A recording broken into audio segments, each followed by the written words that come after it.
Okay जी, next problem 2.3। इसकी छोटी statement, बड़ी प्यारी सी छोटी स्टेटमेंट है इसकी।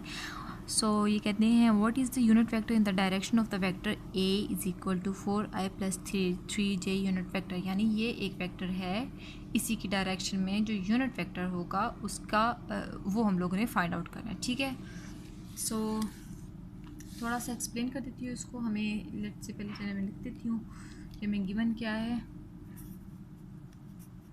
गिवन दैट, हमें वेक्टर गिवन है जिसको उन्होंने कहा है a vector is equal to 4i unit vector plus 3j unit vector. ये हमें गिवन है, हमने फाइंड आउट क्या करना है, टू फाइंड क्या करना है, हमने इस ए का यूनिट वेक्टर फाइंड आउट करना है। ठीक है, चलिए, जब भी हम लोगों ने किसी भी वेक्टर का यूनिट वेक्टर फाइंड आउट करना होता है तो हमें पहले पता होना चाहिए कि वेक्टर जो एक्चुअली है वो दो चीज़ों से मिलकर बनता है। ठीक है, कोई भी वेक्टर है, ए वेक्टर, कोई आर वेक्टर, कोई वी वेक्टर है, उसमें हमेशा दो उसके कंपोनेंट्स होते हैं। एक उसका मैग्नीट्यूड होता है, वेक्टर की डेफिनेशन ही यही होती है कि एक उसका मैग्नीट्यूड होता है और दूसरी उसकी डायरेक्शन होती है। अब डायरेक्शन को जब वेक्टर्स की ज़बान में हम लोग लिखते हैं या फिजिकली इस तरह से जब लिखते हैं तो वो यूनिट वेक्टर लिखते हैं, यानी इसके साथ इसका वी यूनिट वेक्टर होगा। इस सिमिलरली हम लोग कोई भी आर वेक्टर है उसको हम लोग जब डिफाइन करते हैं तो आर वेक्टर का मैग्नीट्यूड और उसका यूनिट वेक्टर, ये बेसिकली बता रहा है कि ये वेक्टर की डेफिनेशन ये है कि वो उसके मैग्नीट्यूड और उसकी डायरेक्शन के साथ कंपाइल होकर तब वेक्टर कंप्लीट होता है। सो यहाँ उन्होंने पूछा है कि ए का यूनिट वेक्टर बताना है, यानी इसी तरह से ये हमें फाइंड आउट करना है, ये हमें गिवन है। ठीक है, सो क्वेश्चन हम लोग स्टार्ट करते हैं इसका solution.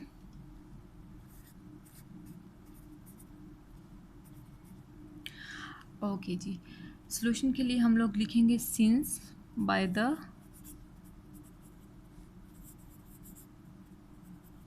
definition of a vector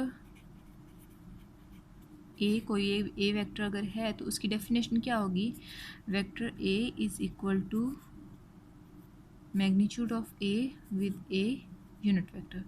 so this implies that अगर मैंने ए का यूनिट वेक्टर फाइंड आउट करना है तो ए के नीचे जाके ये इसका मैग्नीट्यूड डिवाइड हो जाएगा, vector A divided by its magnitude. ठीक है, इसको मैं इक्वेशन 1 के स्टॉप करती हूँ। अब हमें वेक्टर ए इसमें से गिवन है, जो एक्चुअल वेक्टर है इसका मैग्नीट्यूड गिवन नहीं है, तो मैग्नीट्यूड हम बड़े इजीली फाइंड आउट कर सकते हैं।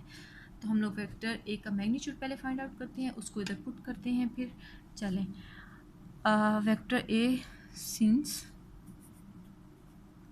Magnitude of vector A is equal to उसका x component square plus y component square, जिस तरह हम लोग प्रीवियस क्वेश्चंस में भी कर चुके हैं। So this will be equal to a x square plus a y square और square root. So this will be equal to a x square, क्या है हमारे पास, या आप ऐसा करें इसको इक्वेशन 1 में पुट कर दें ताकि हम लोग एक फार्मूला की फॉर्म में ला के फिर डायरेक्ट वैल्यूज पुट करते हैं, पुट इन 1। ठीक है, सिंप्लीफाई हो जाएगा।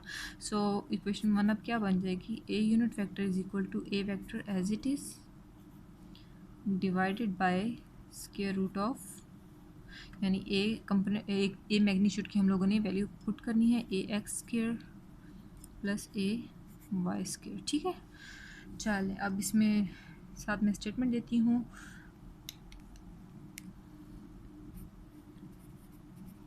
पुटिंग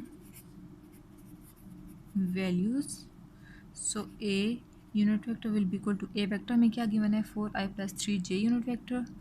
मैं लिखती हूँ 4i + 3j unit vector divided bye ए एक्स की वैल्यू इसमें क्या होगी 4, सो 4 का स्क्वायर ए एक्स स्क्वायर है प्लस ए वाई स्क्वायर है, ए वाई की वैल्यू हमारे पास 3 है, सो 3 का स्क्वायर और ऊपर स्क्वायर रूट।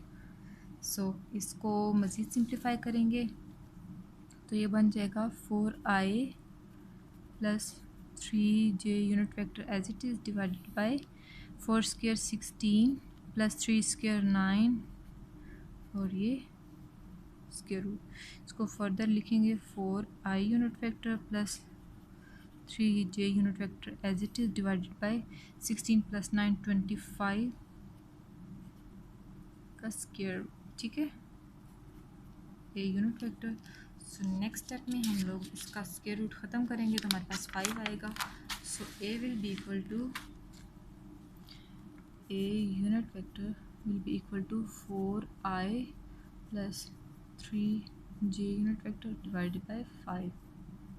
ठीक है, यहाँ तक भी ठीक है। अगर आप इसको फर्दर सिंप्लीफाई करना चाहते हैं, ये बिल्कुल कंपोनेंट्स की फॉर्म में इसको लिखना चाहते हैं, तो आप ये भी लिख सकते हैं कि a unit vector is equal to 4/5 i unit vector, ताकि एक डिफाइन हो जाए कि ए का जो ए यूनिट वेक्टर का जो एक्स कंपोनेंट है वो ये है और इसका वाई कंपोनेंट जो होगा वो 3/5 जे यूनिट वेक्टर। सो ये इसका आंसर है।